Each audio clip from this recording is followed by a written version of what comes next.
Bro प्लंडरर एक ऐसा anime है जिसको देख के एक ही फीलिंग आती है। यह एनिमे में इतना ज्यादा पोटेंशियल था लेकिन फिर भी एक अच्छा एनिमे क्यों नहीं बन पाया। लाइक सीरियसली प्लंडरर एनिमे के पास वो सब कुछ था जो एक लेजेंडरी एनिमे में होना चाहिए। Like unique power system, mystery and solid intense action, dark back story, war trauma and military politics. अगर इसको प्रॉपरली हैंडल किया जाता तो यह anime easily attack on Titan level impact create कर सकता था।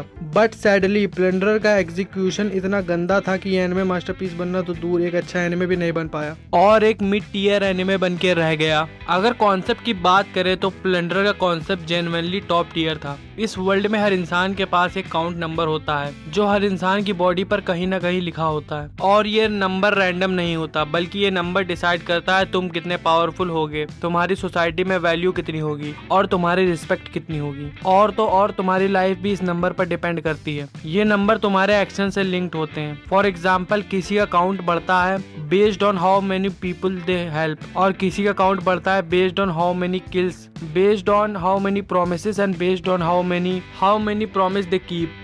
ब्रो अगर यही सिस्टम का यूज स्मार्टली होता तो ये एनिमे सिर्फ एक्शन नहीं बल्कि माइंड गेम्स और साइकोलॉजिकल बैटल्स का टॉप टियर शो बन सकता था। लिक्ट के कैरेक्टर का आइडिया काफी सॉलिड था क्योंकि सिर्फ ये एक ओवर पावर्ड एमसी नहीं था बल्कि उसके अंदर गिल्ट, ट्रॉमा, रिग्रेट और सेल्फ हेट भरा हुआ था। He doesn't fight because he want to fight, he fight because he feel responsible for that. ऐसे कैरेक्टर को ऑडियंस बहुत पसंद करती है। पर क्या तुमने कभी लिक्ट पार्क का नाम सुना है? क्योंकि लिक्ट को प्रॉपरली डेवलप ही नहीं किया गया। अगर उसको प्रॉपरली डेवलप किया गया होता तो वो इजीली आइकॉनिक एमसी बन सकता था। और अब आता है इस एनिमे का सबसे बड़ा इशू और वो है प्लंडरर की टोन। एनिमे को खुद नहीं पता कि वो बनाना क्या चाहते हैं। एक सीन में डार्क वॉर और बच्चे भूख से मर रहे हैं, emotional trauma, serious politics, starvation, murder and military experiment, world ending situation and next scene force comedy, cringe, fan service, unnecessary horny jokes, awkward grouping scenes. Bro ये बहुत वियर्ड लगता है। तुम एक सेकंड टेंशन बिल्ड कर रहे होते हो और नेक्स्ट सीन में तुम उस टेंशन को जोक बना करके मूड को डिस्ट्रॉय कर देते हो।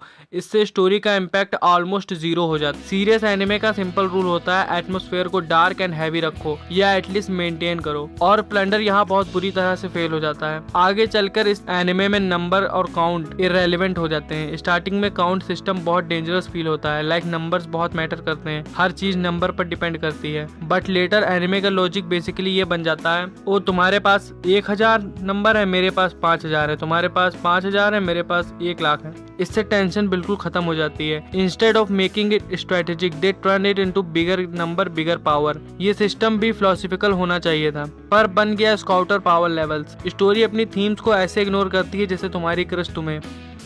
वैसे प्लंडरर के थीम बहुत स्ट्रॉन्ग थे, लाइक सोसाइटी का अनफेयर होना नंबर्स के बेसिस पर, पावर अब्यूज और लो काउंट वाले का स्ट्रगल, नंबर के बेसिस पर डिस्क्रिमिनेशन, इंसान की वैल्यूज नंबर की वैल्यू से डिसाइड करना। पर एनिमे इनको डीप एक्सप्लोर नहीं करता, बस फाइट और ट्विस्ट पे फोकस करता है।